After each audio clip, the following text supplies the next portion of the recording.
Hi hello welcome back to my channel. അപ്പോൾ ഇന്ന് ഞാൻ വന്നിട്ട് നല്ല അടിപൊളി കിടിലൻ രുചിയുള്ള ബീഫ് റോസ്റ്റിൻ്റെ റെസിപ്പി ആയിട്ടാട്ടോ. അപ്പോൾ നല്ല ടേസ്റ്റ് ആയിട്ട് നമുക്ക് പെട്ടെന്ന് തന്നെ ഉണ്ടാക്കിയെടുക്കാൻ വേണ്ടി പറ്റുന്ന നല്ലൊരു റെസിപ്പിയാണ്. അപ്പോൾ എല്ലാം ട്രൈ ചെയ്ത് നോക്കുക. ഇഷ്ടമായി ലൈക്ക് ചെയ്യാൻ, സബ്സ്ക്രൈബ് ചെയ്യാൻ, ഷെയർ ചെയ്യാൻ, കമൻറ്റ് ചെയ്യാൻ മറക്കല്ലേ. അപ്പം നമുക്ക് വീഡിയോയിലോട്ട് പോവാം. അപ്പം നമുക്ക് ആദ്യം തന്നെ ഒരു കുക്കറിലേക്ക് 1 കിലോ ബീഫ് ഇട്ട് കൊടുക്കാം കേട്ടോ. നല്ലോണം കഴുകി വൃത്തിയാക്കിയിട്ട് നമുക്ക് 1 കിലോ ബീഫ് ഇതിലേക്ക് ഇട്ട് കൊടുക്കാം. അതിൻ്റെ കൂടെ തന്നെ നമുക്കൊരു 10-15 ചെറിയ ഉള്ളി ഉണ്ടല്ലോ, കുഞ്ഞുള്ളി, അത് ഇതിലേക്ക് ഇട്ട് കൊടുക്കാം കേട്ടോ. ഇനി ഇതിലേക്ക് നമുക്ക് 1 ടീസ്പൂണോളം മല്ലിപ്പൊടി ഇട്ട് കൊടുക്കുക, 1/2 ടീസ്പൂണോളം മഞ്ഞൾ ഇട്ട് കൊടുക്കുക, 1.5 ടീസ്പൂണോളം നമുക്ക് കാശ്മീരി ചില്ലി പൗഡറും കൂടി ഇട്ട് കൊടുക്കാം കേട്ടോ.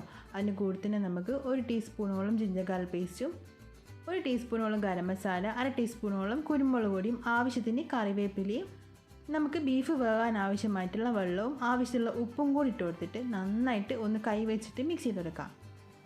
ഇനി നമുക്ക് ഇത് നന്നായിട്ടൊന്ന് വേവിച്ചെടുക്കാം കേട്ടോ. ഒരു 5-8 ഫീസിൽ അടുപ്പിച്ചിട്ട് നന്നായിട്ട് ഒന്ന് വേവിച്ചെടുക്കാം. അപ്പോൾ ഇത് വെന്ത് വരുന്ന സമയത്ത് നമുക്കൊരു പാത്രത്തിലേക്ക് 1 ടേബിൾ സ്പൂണോളം വെളിച്ചെണ്ണ വെച്ചെടുക്കാം കേട്ടോ. ഇനി ഇതിലേക്ക് നമുക്ക് ഒരു സവാള ഇതുപോലെ ചെറുതായിട്ട് കട്ട് ചെയ്തിട്ട് കൊടുക്കുക. എന്നിട്ട് ഇതൊന്ന് കളർ മാറി വരുന്ന സമയത്ത് നമുക്കിതിലേക്ക് കുറച്ച് കറിവേപ്പില ഇട്ട് കൊടുക്കാം കേട്ടോ. എന്നിട്ട് നമ്മൾ സവാളയും കറിവേപ്പിലയൊക്കെ ലോ ഫ്ലെയിമിൽ ഇതുപോലെ ഇങ്ങനെ മിക്സ് ചെയ്തുകൊണ്ടേ നിൽക്കുക.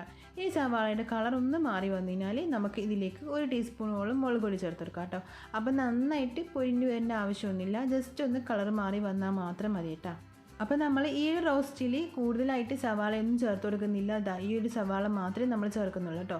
ഇനി ഇത് നന്നായിട്ട് കളറൊക്കെ മാറി വന്ന സമയത്ത് ഇതിലേക്ക് 1 ടീസ്പൂണോളം കാശ്മീരി ചില്ലി പൗഡറും കൂടി ഇട്ട് കൊടുക്കുക കേട്ടോ. എന്നിട്ട് നന്നായിട്ട് ഒന്നും കൂടി ഒന്ന് മിക്സ് ചെയ്തെടുക്കുക. ഇനി ഇതെല്ലാം കൂടി ഒന്ന് നന്നായിട്ടൊന്ന് മിക്സ് ചെയ്ത് വന്ന് മാത്രം മതി. സ്മെല്ലൊക്കെ ഒന്ന് മാറി വന്നാൽ ഈ ഒരു സമയത്ത് ഇതൊന്ന് ഫ്ലെയിം ഓഫ് ചെയ്തെടുക്കുക കേട്ടോ. ഇതിന് ബാക്കി നമ്മൾ ഓഫ് ചെയ്ത സമയത്ത് തന്നെ സവാള നന്നായിട്ട് കളറൊക്കെ മാറി വന്നോളൂ. ഇപ്പം നമ്മൾ ബീഫ് റെഡി ആയിട്ടുണ്ട് കേട്ടോ. ബീഫ് നന്നായിട്ട് വെന്ത് കിട്ടിയിട്ടുണ്ട്. ഇനി നമുക്ക് ഇതിലേക്ക് നമ്മൾ നേരത്തെ വാർത്ത് വെച്ചിട്ടുള്ള സവാള ഇട്ട് കൊടുക്കുക.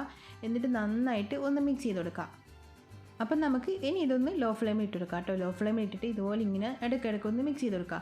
എന്നിട്ട് നമ്മളൊരു 2 മിനിറ്റ് ആകുമ്പോൾ ഒന്ന് തുറന്ന് നോക്കുക. എന്നിട്ട് ഒന്നും കൂടി ഒന്ന് അടച്ച് വെക്കുക കേട്ടോ. അതുപോലെ 2-3 പ്രാവശ്യം ചെയ്തതിന് ശേഷം നമ്മൾ റോസ്റ്റ് റെഡി ആയിട്ടുണ്ടാവും കേട്ടോ. ഇപ്പോൾ നമുക്കൊന്ന് അടച്ച് വെക്കാം. എന്നിട്ട് ഒരു 2 മിനിറ്റ് ശേഷം വീണ്ടും തുറന്നിട്ട് ഒന്ന് ഇളക്കി കൊടുക്കാം. ഇപ്പോൾ 2-3 പ്രാവശ്യം അതുപോലെ ഇങ്ങനെ മിക്സ് ചെയ്തെടുത്തിട്ടുണ്ട് കേട്ടോ.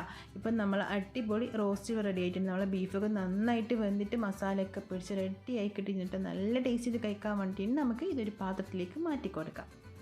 അപ്പം നമുക്ക് എന്തിൻ്റെ കൂടെ വേണമെങ്കിലും കഴിക്കാൻ പറ്റുന്ന നല്ല അടിപൊളി ബീഫ് റോസ്റ്റ് ആട്ടോ ഇത്.